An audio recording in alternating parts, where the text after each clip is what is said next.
Mori Vidi and you are watching your favorite channel Mori's Physics Academy. Friends, as you know that we have been started this lesson from today only. Okay, today onwards we are communicating with this lesson. Okay, so this is our first lecture on this topic. The name of topic is oscillation. Okay, we are starting from first question. So in the beginning of this chapter, some introductory part is there. Oscillation, that means definitely it will be motions are there. It deals with the study of motions. Okay.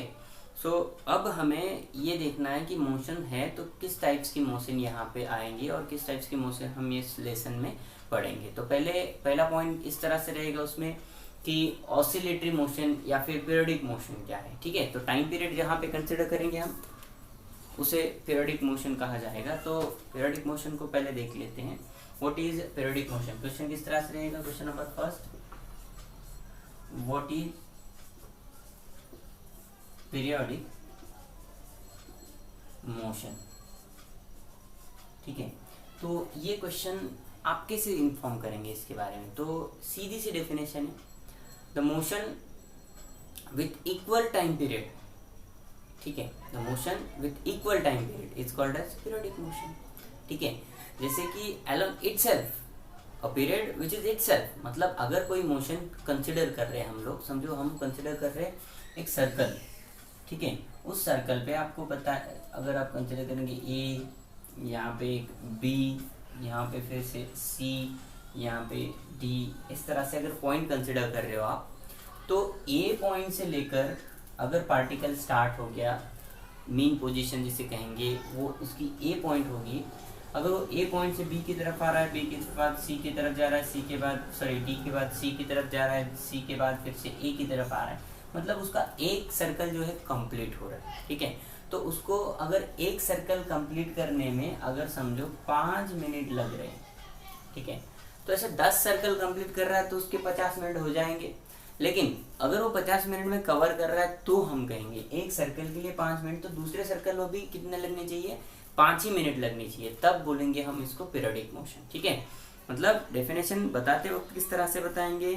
A motion which repeats itself, a motion which repeats itself with equal interval of time is called as periodic motion. ठीक है, उसके बाद second जो part आएगा, अभी इसका जो मैंने अभी पहले डेफिनेशन दे दिया था आपको, the motion which repeats itself,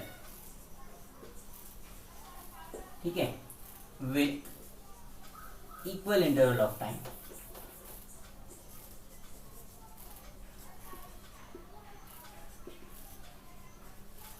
interval of time, इसको क्या बोलेंगे आप, पीरियोडिक मोशन. ठीक है, उसके बाद उसके एग्जांपल्स, क्या क्या एग्जांपल्स आ सकते हैं ऐसे. आपको पता है हर 12 घंटे में डे, उसके बाद 12 घंटे में नाइट, इस तरह से शिफ्टिंग चली रहती है. ठीक है, तो ये भी एक पीरियोडिक मोशन है. ठीक है, एक डे की जो कीमत होती है 24 घंटे, तो 24 घंटे में हाफ ऑफ पार्ट किए गए, तो ये भी एक डे की कीमत है. मतलब ये भी, इसको भी आप क्या कंसिडर कर सकते हो, एक डे पार्ट कंसिडर कर सकते हो. उसके बाद rotation of earth around itself, ये भी एक जो बोलेंगे हम उसको पीरियोडिक मोशन है. उसके बाद मोशन ऑफ मेरी गो राउंड या फिर राउंड ऑफ अर्थ या फिर मून का भी मोशन आप कंसिडर कर सकते हो. उसके साथ साथ rotational of blades of fan. ठीक है, जैसे फैन कंसिडर करेंगे हम, तो फैन के ब्लेड्स जो रोटेट होंगे इक्वल्स वोल्टेज के बाद, तो डेफिनेटली वो भी रोटेशन या फिर पीरियोडिक मोशन कंसिडर करेंगे. ठीक है, तो ये सारी बातें कहाँ पे आएंगी, पीरियोडिक मोशन में. ठीक है, उसके बाद जो पॉइंट आएगा वो आएगा ऑसिलेटरी मोशन. तो ऑसिलेटरी मोशन क्या होता है. ऑसिलेटरी मोशन में क्या हो जाएगा, बैक एंड फोर्थ की मोशन आ जाएगी. जैसे पेंडुलम की बात करेंगे हम. ठीक है, तो वहां पे क्या हो जाएगा, पेंडुलम की बात करेंगे. अभी पेंडुलम क्या होता है, if a particle rotates with its periodic motion but back and fourth over the same path. ठीक है, द पार्टिकल रोटेट्स, यहाँ पे अगर इसको कंसिडर करेंगे, ये रिजिड सपोर्ट यस है, यहाँ पे एक पेंडुलम हमने टाई किया है, इस पेंडुलम का मास है समझो 5 kg. ठीक है, तो इसको ये टाइट किया हुआ है। अभी इसको अगर हम फोर्स लगाएंगे तो डेफिनेटली ये क्या हो जाएगा, इस पॉइंट से इस पॉइंट पे आएगा, इस पॉइंट से इस पॉइंट पे आएगा, मतलब ये इसकी मोशन है। ठीक है, तो स्टार्टिंग पॉइंट हम मीन पॉइंट, इसको मीन पॉइंट बोलते हैं, इसको एक्सट्रीम पॉइंट बोलेंगे। ठीक है, तो ऐसा कंसिडर करें, फॉर एग्जांपल हम सोच रहे हैं ऐसे कि अगर ये पॉइंट, ये पार्टिकल, ये जो मास जिसका 5 किलोग्राम है पेंडुलम का, यहाँ से हम लेफ्ट कर दिया, छोड़ दिया, तो वो जाएगा ए पॉइंट पे, मतलब ए पॉइंट से बी पॉइंट की तरफ जाएगा, फिर से बी पॉइंट के बाद ए पॉइंट की तरफ आएगा। अगर ये जा रहा है और आ रहा है, मतलब एक रोटेशन कंप्लीट कर रहा है, उसको लगने वाला जो टाइम है वो 5 मिनट लग रहा है, 3 मिनट लग रहा है, 2 मिनट लग रहा है, 1 सेकेंड लग रहा है, जितना भी लगे। तो एक रोटेशन के लिए अगर हमने सोचा कि 5 सेकेंड लग रहे, तो दूसरे रोटेशन के लिए भी उसको उतना ही अगर टाइम लगेगा, तो उसको क्या बोलेंगे, ऑसिलेटरी मोशन। तो डेफिनेशन कैसे बनाएंगे इसकी, क्या क्वेश्चन क्या बोलेंगे पहले, व्हाट इज ऑसिलेटरी मोशन। और डेफिनेशन बनाने के लिए, a motion which repeats itself on same path in oscillates, which oscillates is called as oscillatory motion. अब वो ऑसिलेट कैसे करेंगे, बैक एंड फोर्थ, मतलब फोर्थ मतलब आगे जाना, बैक मतलब फिर से पीछे आना। तो ये मोशन जो रहेगी वो किससे रहेगी, ऑसिलेटरी मोशन रहेगी। ठीक है, तो ऑसिलेटरी मोशन के कुछ एग्जांपल्स हम देख सकते हैं। Motion of pendulum in a clock. अब आपने बड़े बड़े हॉल्स में, सेमिनार्स हॉल्स में, या फिर कॉलेजेस में, या फिर चर्च में वगैरह ऐसी घड़ी देखी होगी जिसमें पेंडुलम होता है। वो पेंडुलम हर 1 घंटे के बाद आपको क्या करता है, नोटिफाई करता है कि 1 घंटा, 2 घंटे या फिर 3 घंटे, इस तरह से। तो वो नोटिफिकेशंस भी आप यहाँ पे कंसिडर कर सकते हो। उसके बाद ऑसिलेशंस ऑफ अ स्प्रिंग। अगर स्प्रिंग को पेंडुलम नीचे लटका के रखा जाए तो उसको स्प्रिंग आउट करेंगे तो क्या हो जाएगा, वो मोशन इस तरह की क्रिएट करेगा, मतलब उसकी थोड़ा सा इस तरह से मोशन रहेगी वो स्प्रिंग वाली। ठीक है, इसको मास अगर लगा दिया तो क्या हो जाएगा, ये इस तरह से अप एंड डाउन ऑसिलेट हो जाएगी। फिर भी बैक एंड फोर्थ ना, या फिर अप एंड डाउन, तो डेफिनेटली वो भी मोशन कंसिडर की जाएगी, कौन सी, ऑसिलेटरी मोशन ही। ठीक है, उसके बाद हम जाएंगे लीनियर मोशन की तरफ। ठीक है, लीनियर मोशन मतलब जो स्ट्रेट लाइन पे कंसिडर करेंगे। ठीक है, तो लीनियर मोशन आएगी स्ट्रेट लाइन पे। ठीक है, तो लीनियर मोशन में अगर देखेंगे तो लीनियर मोशन भी सेम होगी, लेकिन वो लीनियर बोला जाएगा तो वो कैसे आएगी, स्ट्रेट लाइन पे डिपेंड करेगी। ठीक है, तो सिंपल हार्मोनिक मोशन है, लीनियर सिंपल हार्मोनिक मोशन कहा जाएगा। तो एग्जांपल्स की तरफ देखेंगे तो नीडल ऑफ सेविंग मशीन। ठीक है, तो ये क्या आ जाएगा, उसी में आ जाएगा, कहाँ पे, नीडल ऑफ सेविंग मशीन की तरफ जाएंगे हम। उसके बाद उसके और एग्जांपल्स अगर देखेंगे तो body of pendulum performs linear SHM. ठीक है, तो बॉडी, पेंडुलम की बॉडी की बात की जाए तो वो क्या करेगी, pendulum same linear SHM oscillate करेंगी।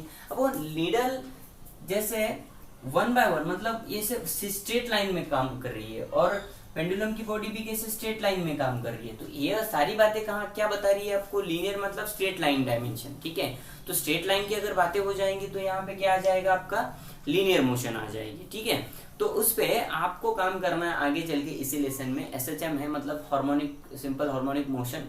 ठीक है, तो उसी में उसकी बात की जाएंगी। तो अब देखते हैं रिस्टोरिंग फोर्स क्या होता है। Restoring force is nothing but, हमारी भाषा में बोला जाए तो उसको फैट स्टोर करना वगैरह वगैरह बोला जाएगा, लेकिन यहाँ पे टेक्निकल अगर बोलेंगे तो उसको बोला जाएगा आपका पोटेंशियल एनर्जी। पोटेंशियल एनर्जी मतलब क्या है, समझो आपने ऐसे, आपके पास स्प्रिंग है तो आपको ऐसे कॉम्प्रेस करके रखा और छोड़ दिया, तो क्या हो जाएगा, डेफिनेटली वो उड़ के हाथ से निकल जाएगी। ठीक है, तो वो पोटेंशियल एनर्जी होगी, जो कि हम बोलेंगे यहाँ पे रिस्टोरिंग फोर्स है। उसके बाद अगर रबर है, बटन है, उसको ऐसे स्ट्रेच करके रखा जाए तो अचानक से उसे छोड़ दिया जाए तो क्या हो जाएगा, ऐसे वाइब्रेट हो जाएगा। तो वो भी बातें कहाँ पे आएंगी, सेम। कहाँ पे किसकी बात कर रहे हैं, रिस्टोरिंग फोर्स की बात कर रहे हैं। ठीक है, तो रिस्टोरिंग फोर्स क्या है, तो force acting on a particle to bring it back on its original position. ठीक है, the force acting on a particle to bring it back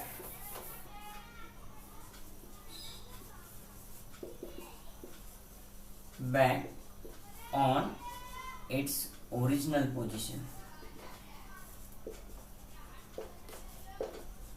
ठीक है, तो ये रहेगा रिस्टोरिंग फोर्स। रिस्टोरिंग फोर्स का एक एग्जांपल देख लेते हैं, मतलब इस तरह से कि आपको बाद में उसका अगर कोई भी क्वेश्चन आए उस पर तो आप उसको डिफेंड कर सके। तो एग्जाम्पल जब देखेंगे इसको नोट डाउन कर लीजिए पहले। The force which acting on a particle to bring it back on its original position, उसको क्या बोलेंगे, रिस्टोरिंग फोर्स बोलेंगे। ठीक है, तो रिस्टोरिंग फोर्स का एग्जाम्पल मैं कुछ इस तरह से दूंगा आपको, पहले आप देख लीजिए। समझो मैंने यहाँ पे एक स्ट्रेचेबल पॉइंट रखा है, या फिर ये वॉल है कंसिडर कर लो इसके। ठीक है, तो ए वाली एक वॉल और ये वाली एक वॉल, मतलब ये एक ही वॉल पे ये तीनों पॉइंट ऐसे अटैच है। ठीक है, यहाँ पे लगाइए हमने एक स्प्रिंग, और स्प्रिंग का जो डिस्टेंस है वो इस तरह से, ये इसका मेन पोजीशन, मतलब ये ओरिजिनल पोजीशन है स्प्रिंग की। तो यहाँ पे जो फोर्स लगा है कितना है, 0। ठीक है, यहाँ पे अगर 0 फोर्स लगा है तो ये वाला पॉइंट, अभी यहाँ पे मैं क्या कर रहा हूँ, स्प्रिंग को स्ट्रेच कर रहा हूँ, मतलब यहाँ पे फोर्स लगा रहा, कौन सा फोर्स लगा रहा है, अपोजिट फोर्स लगा रहा हूँ। डेफिनेटली कौन सा फोर्स होगा उस पर, अपोजिट, मतलब ये डिस्टेंस बढ़ेगा। कितना डिस्टेंस बढ़ रहा है उसका, ये x डिस्टेंस बढ़ रहा है, लेकिन x कैसे, पॉजिटिव डिस्टेंस बढ़ रहा है ना, जो कि पॉजिटिव बढ़ रहा है। ठीक है, डिस्टेंस हो रहा है, मतलब ज्यादा डिस्टेंस कर रहे हैं हम लोग। अब इस पॉइंट पे मैं क्या करूंगा, उसको कॉम्प्रेस करूंगा। ठीक है, तो ये कॉम्प्रेस करने के बाद इतनी छोटी बन गई, तो यहाँ पे भी ये जो डिस्टेंस बनेगा अभी, ये वाला डिस्टेंस, ये कैसा है, निगेटिव डिस्टेंस बनेगा। कौन सा डिस्टेंस कंसिडर करेंगे इसको, निगेटिव। तो यहाँ पे जो फोर्स लगा, आपको पता है, आपको क्या पता है, force is directly proportional to its displacement. क्या पता है, force is directly proportional to its displacement. ठीक है, अब ये डिस्प्लेसमेंट कैसे है, निगेटिव डिस्प्लेसमेंट है, तो यहाँ पे कांस्टेंट ले लेते हैं, F इज इक्वल्स टू के एक्स, जो कि माइनस रहेगा। माइनस क्यों, क्योंकि अपोजिट डायरेक्शन बता रहा है वो। ठीक है, तो ये वाली बात आपको याद रखनी है। तो यहाँ पे मैं ले रहा F इज इक्वल्स टू कितना, ये जो डिस्टेंस बढ़ा F इज इक्वल्स टू कितना बढ़ा, माइनस के एक्स, फोर्स लगा उस पर। यहाँ पे कैसे, F इज इक्वल्स टू फिर से माइनस के एक्स। अब यहाँ पे आप सोचेंगे कि यहाँ पे भी माइनस, यहाँ पे भी माइनस, ऐसे कैसे हो सकता है। जी हाँ, बिल्कुल हो सकता है। क्यों हो सकता है, उसका रीजन है, यहाँ पे हमने कॉम्प्रेस किया है, लेकिन फिर भी वहाँ पे फोर्स लगाया है ना, और फोर्स के अपोजिट जा रहा है, तो यहाँ पे माइनस आएगा। यहाँ पे भी फोर्स लगा है, कॉम्प्रेस नहीं, यहाँ पे स्ट्रेच किया है, लेकिन फोर्स तो लगा है ना, कौन सा फोर्स, F, तो यहाँ पे भी क्या आएगा, माइनस आएगा। ठीक है, तो यहाँ पे भी माइनस आ रहा है, यहाँ पे भी माइनस आ रहा है। ठीक है, तो ये जो फोर्स रहेगा उसको बोलेंगे हम फोर्स कांस्टेंट। तो ये F इज इक्वल टू क्या बोलेंगे, minus K x, this is nothing but force constant. और K इज इक्वल टू बात की जाएगी, K is equal to F by x. ठीक है, जो कि आप क्या कंसिडर कर सकते हो उसको, माइनस के इज द नेगेटिव डायरेक्शन, मतलब अपोजिट साइन रिप्रेजेंट कर रहे हैं आप उसके लिए। ठीक है, तो ये सारी बातें आपको फोर्स कांस्टेंट में सिखाई जाती है, फोर्स कांस्टेंट में ये सारी बातें आती हैं। ठीक है, तो ये सिंपल सा पार्ट मैंने अभी यहाँ पे बताया आपको।